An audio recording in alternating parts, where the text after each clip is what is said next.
Welcome back, everybody. Today we've got another Gun Gripes coming your way on the glorious interwebs. Today's gun gripe is going to be 4473 Fiasco, or oh my God, what the... Alright, so basically what a 4473 is a form, and I'm not going to show you in great detail this form because technically we're not really supposed to allow people to see this form. But a Form 4473 is basically what you fill out when you purchase a firearm, okay? It is a government form, and one of the little issues with the 4473 is that with it being a government form, there's a very specific way they want it filled out. As with all government forms, there's a lot of errors that are made on this form. We're going to explain to you some of the most basic errors that people make on this form and some of the funniest stories that we've seen come through the pipeline on this. And basically this form is what you have to fill out when you buy the gun, and so the FFL holder can run the background check on you and get you good to go so you can take your gun home. So there's errors that are made on the form by the purchaser and sometimes by the FFL holders. So we're going to explain some of those instances to you, and I'm going to let Barry kind of take over on that and tell you some funny little stories there. So what's some of the most common mistakes that is made on this form, Barry? Well, first off, the reason we want you to be so specific on this form is because 8 out of 10 FFL holders lose their license because of mistakes on this form. Not because they did anything maliciously wrong. You may have boxes that aren't checked. You may have names in the wrong place. 8 out of 10 FFL licenses are lost because of that one reason. That's why we're very specific as how we want this form filled out. Yeah, the ATF will make an example of you if they so definitely. Choose. Absolutely. So our ATF lawyers has advised us certain ways to fill this form out, and that's the way the customer has to fill it out. When it comes to the 4473 in general, the way that the government treats the form, or the way the ATF, the FBI, all of those agencies treat the form, it is supposed to be a test. At its core, it is a test. That's why it gets asked a series of questions, which of course I won't divulge, because it is meant to be a test. All right, now obviously if you've bought a gun before, then you know the questions that are on it and you know how to answer them. But for the first-time gun buyer, we're not really allowed to baby them on it. No. They have to, make the mistake. Now we can correct them later and have them fill it out again. That is correct. But you're really not supposed to allow people, you're not supposed to walk them through this form, technically. But we are going to show you some of the areas that people... Well, technically you're not supposed to walk them through it, but you don't tell them the answers, but you can tell them where to put the answers and so on and so forth. Yes, we are allowed to clarify a question on there. If they have a issue with the wording, we can clarify it. Right. So some of the mistakes you make, I mean, we're sitting here watching the customer. If I tell a guy to put his last name first, he hears first and he puts his first name. Right. That's a form that's shot. So we go on down the list. I had one guy check that he was a man and a woman. And it asked gender. Are you a man? Well, yeah. Well, why did you check female? Oh, well, I didn't see that. So he checked both boxes. We had to do the form again. I get down, I tell him to spell out the month of his birth, and he writes 10. No. The word 10. No, he wrote 10. Then I said spell it out, and he wrote T-E-N. So now he's on form number 4. He finally spelled out October. So you get down. On the last name, one of the funny areas on this form is when you get someone to write their last name, they don't know how to spell it. Right. You get a lot of that. People don't know how to spell their name, their last name, their middle name. They don't know when they were born. I mean, just all kind of stuff like that. It's just crazy. You tell a man to spell out Georgia for his state of residence, and he doesn't know how to spell it. Don't know how to spell Georgia. But he's been living here all of his life. He's 60 years old. So I pick up his driver's license, and I say, there it is. And he goes, oh. And he copies it like he's tracing a picture. This is the kind of thing that you deal with. A lot of guys don't know how to spell their middle name. Well, I never use my middle name. Really? Well, how old are you? 45 years old. I don't know how to spell my middle name. I never You use it. spell it however we want. That's the kind of thing that's it's mind-boggling. You get down here to the domestic violence question. It says, have you ever been convicted of a misdemeanor crime of domestic violence? They write, yeah. they saw misdemeanor. They didn't read the whole question. Right. If you have been convicted of domestic violence, you cannot own a gun. You're the same as a convicted felon. That's correct. So, no, you don't. It's things like that that go on every single day. Just like today, we had a boom day today. We had 15 delays on this form today from the FBI. People who don't have a pistol permit, they have to do the background check, and we don't charge for it. 15 people today got delayed. If you have a pistol permit, you don't have to do a background check. That's one of the main reasons a lot of my friends have pistol permits. One of the things that we want to make clear in this video is that all states are different. Okay, this is just Georgia. This is our instance in the way that the background check laws and the carry permit laws are. Some states require that you actually have a firearms owner's identification card, or a FOID.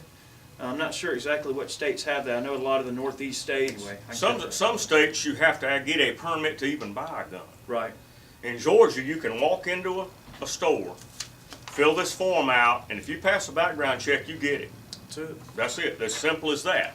Now, you don't even have to know how to write. You can get someone else to fill the form out for you, but it must be witnessed by one witness, and it cannot be one of the employees of the store. It has to be someone else, like a family member or whatever.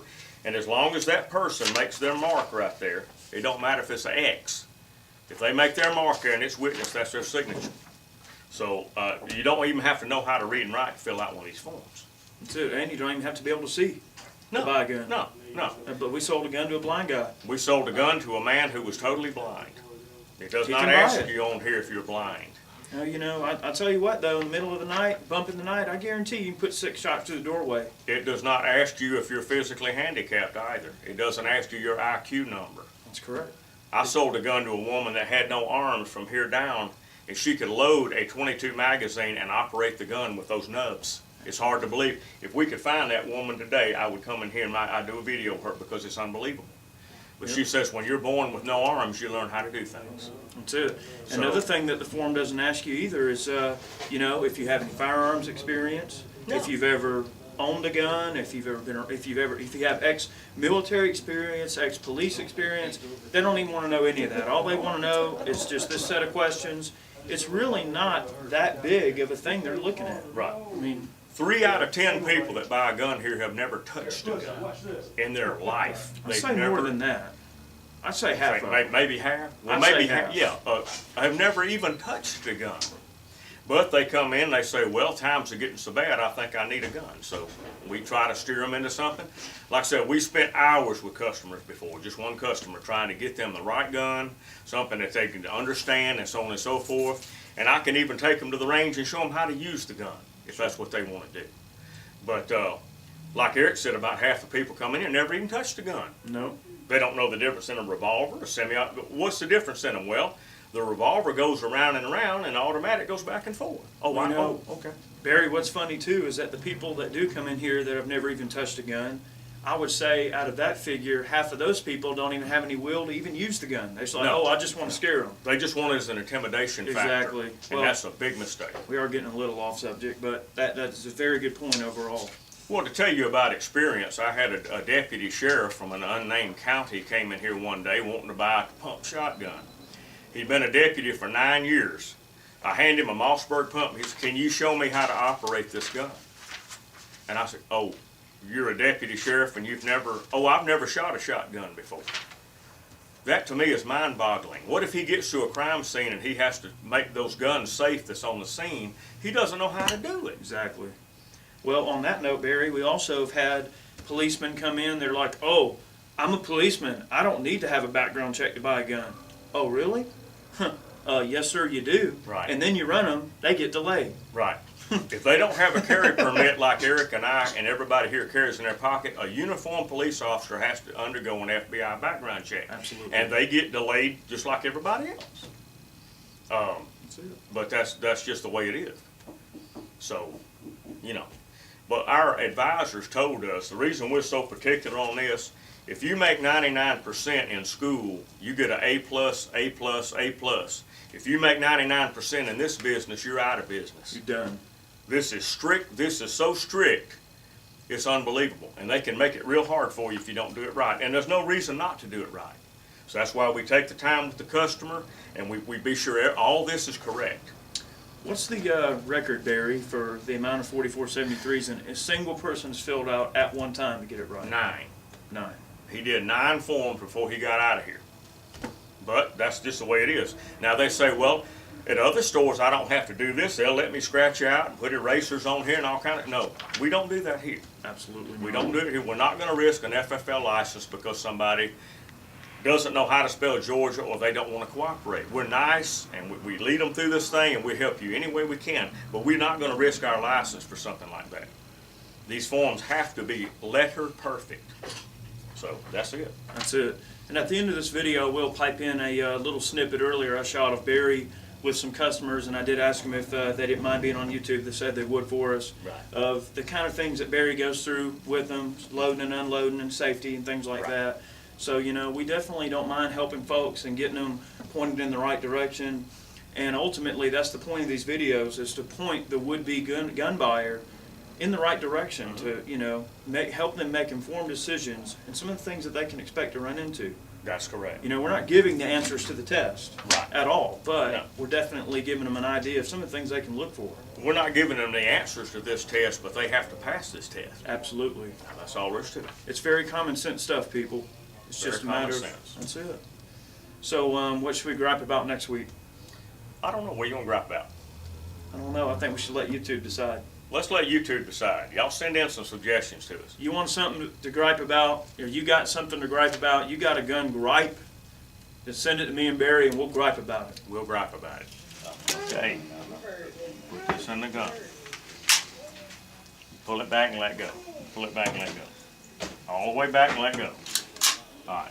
Let me see. Put the seatbelt on. See that? If that was a live bullet, we'd be ready to fire. See it in there? That If it was a bullet live clip. round, we'd be ready to fire. So you put safety on. Okay. When you go to unload the gun, you take this out of it first. Then you pull this back, and that'll empty the gun out. But all you have to do to get it ready to fire is that. Put safety on. You're ready to fire. Unload, you take the magazine out, dump that round out. And you empty again. You can operate this gun. Not a problem. Ain't nothing to it, is it? Not a thing to it. And once you get it loaded, you fire 8 times. Boom, boom, boom, boom, boom, boom, boom. When you run out of ammunition, it stays open. They open till you take the clip So off. you can tell it's out of ammunition, then you take this out, you load it up, put it back in there. Simple. Now when your slide is locked back on the last shot, when you put your new magazine in, you just have to give it a little tug, now you're ready to fire again.